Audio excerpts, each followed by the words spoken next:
Far from my usual Florida and North Carolina haunts, I was extremely fortunate to be passing over the Highway 1 bridge on the East Machias River in coastal northern Maine in late May, and spotted an amazing concentration of gulls in the fast-flowing waters below. Of course, I started filming, and it turned out I was witnessing a feeding frenzy resulting from the annual spring run of alewife fish, or river herring, up the East Machias River to spawn.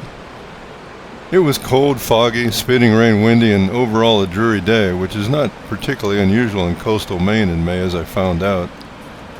But the light was good enough for video, and the scene was fascinating and beautiful.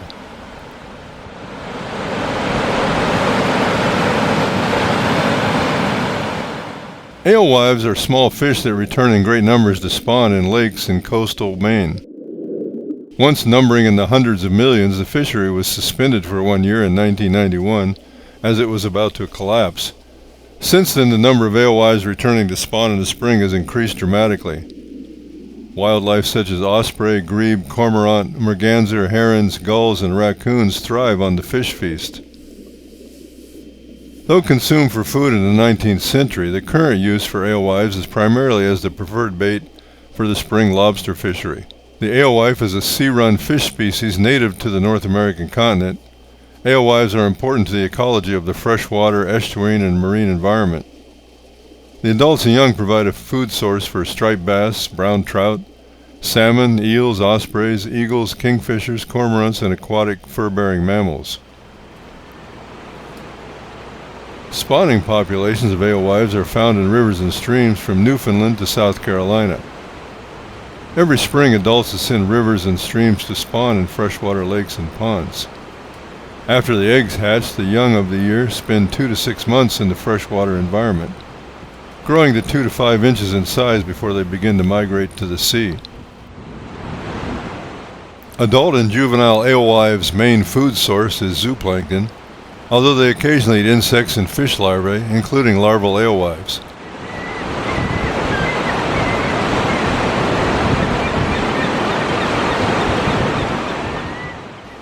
The birds consisted mostly of, appropriately, herring gulls, but also a fair number of the world's largest gulls, the Great Black-Backed Gull, and a few of the much smaller ring-billed gulls, which represent all 3 gull species found in coastal Maine.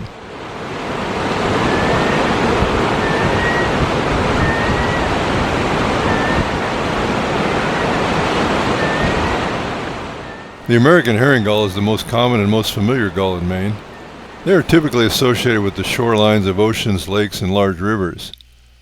These birds have readily adapted to human-altered landscapes, so small flocks may hang out in parking lots, and hundreds and even thousands of these gulls may be seen at open landfills. In North America, herring gulls breed across most of Canada and the northern tier of states from Minnesota to Maine. Many of those breeding herring gulls will migrate south for the winter to southern states from Texas east to North Carolina. Some even migrate to Caribbean islands. Some herring gulls breeding along the coast from Massachusetts to North Carolina are year-round residents.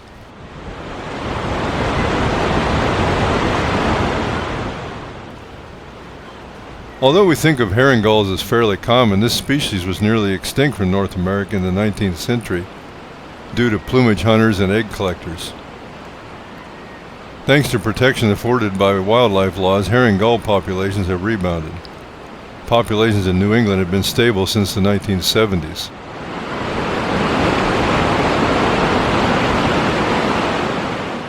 Adult herring gulls are fairly easy to identify. Look for the pink legs to start with. The head, neck, and undersides are white, often speckled with black in the winter. The upper wings and the upper back are light gray. The wingtips are black with white spots, and the eye is yellow. The massive bill is yellow to light orange with a red spot near the tip on either side. Herring gulls require 4 years to attain sexual maturity and attain their adult plumage. The immature plumages of herring gulls are a bit trickier to identify in age. The plumage of herring gulls gets lighter as they age. First-year gulls are mostly brown and their bills are dark. Second-year gulls are usually a bit lighter than first years, particularly showing some white on the head and some gray feathers on the mantle. Their bills are black at the tip but are yellow at the base. Third-year birds still show some brown streaking on the head. Such a bird appears to be wearing a gray backpack, contrasting with the browner feathers on the outer part of the wings. The bill shows a bit of a black at the tip. Herring gulls typically live to be 15 to 20 years old, with some exceeding 30 years of age.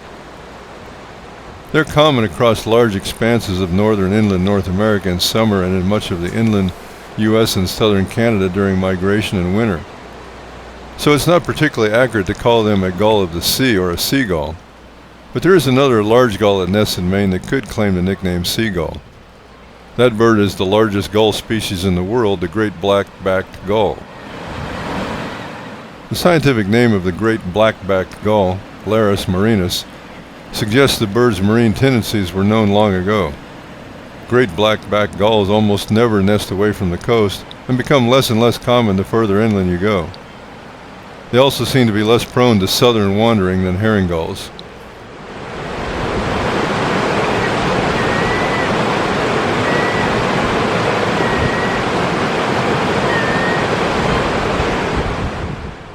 Like herring gulls, great black-backed gulls were heavily impacted by the taking of eggs and presumably shooting of adults as well around nesting colonies in the 18th and 19th centuries. Great black-backed gulls can weigh 4 to 5 pounds and attain a wingspan of up to 5 feet. Adults are white with slaty black underwings and backs. They have dull pink legs, a yellow bill with a red spot near the tip, and darkish eyes. Juveniles are checkered gray-brown and white above. They have white base, black tipped tails, black bills, and blackish flight feathers.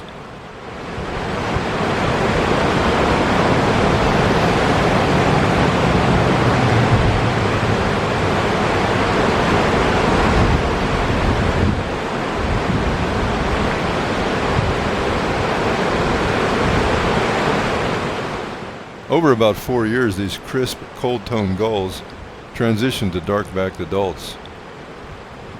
Great black-backed gulls are opportunists.